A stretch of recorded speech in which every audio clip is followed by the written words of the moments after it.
Now, when it comes to the free trade agreement, Human Rights Watch says the Australian government has gone from staying quiet on China's human rights issues to praising them. Nicholas McKellen is the senior China researcher at Human Rights Watch. Well, I think for many years we haven't heard much from the Australian government about human rights in China. But now the Australian government seems to have taken it to a new level, which is to actually praise China and be fairly effusive about its human rights standards in the country.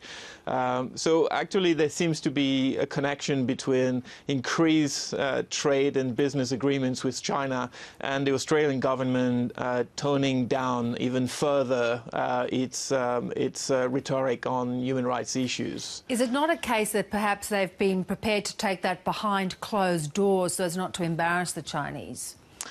Well, that's right. But I think that this kind of strategy has its limits. It clearly doesn't deter the Chinese government from rounding up more and more critics, from running a pretty vicious repression in areas like Tibet and Xinjiang.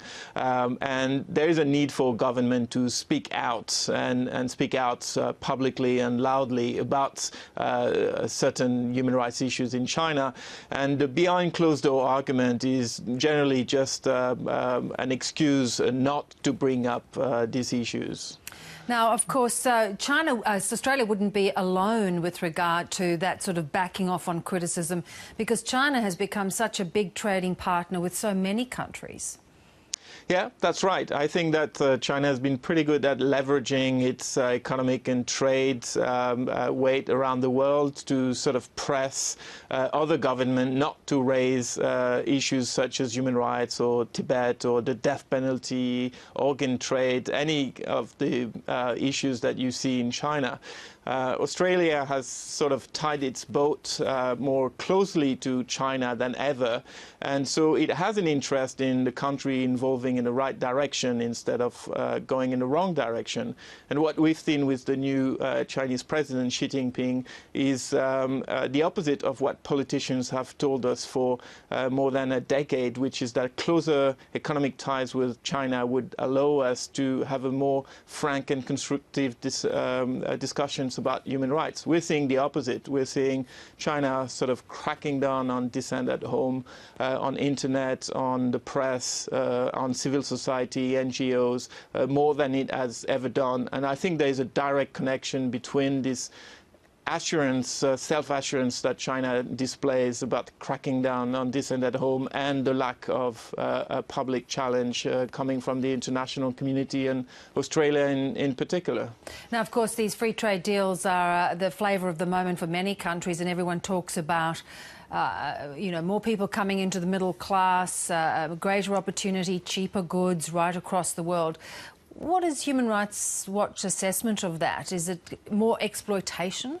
Development is good, but up to a point. I think there needs to be still some check and balances on any governments, and China is no exception. And we've heard from last week and after the FTA was signed a lot of sort of dreamy and heady talk about how China was doing wonderfully and how it was good for both sides. But actually, I think there's a lot of question marks down the road. China's not the only one, of course. We spoke to the Bangladeshi Commerce Minister last week, and he reported great progress after the Rana Plaza tragedy. What is your assessment of that position as to whether there has been progress within that industry and with regard to the rights of the workers? I think it's fairly limited so far. I mean, there's a lot. Companies generally, what they want to do is have their own corporate responsibility program and sort of take pledges that they're going to treat workers good. But actually, they very often drag their feet. And what happens is that you just move the problem from one company to a subcontractor. So what a company can't do anymore because it's being monitored or it has to report working conditions for worker.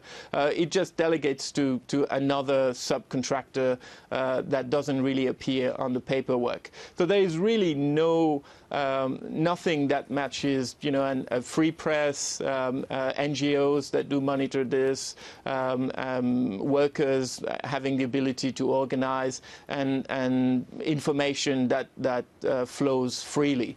And we're not seeing that in any of the countries around the region, and China is sort of leading a bad example about this without getting the kind of criticism that it should get for being so overtly adverse to democracy and political reform, not only at home but also abroad. Nicholas Beckland, thanks very much for talking to us.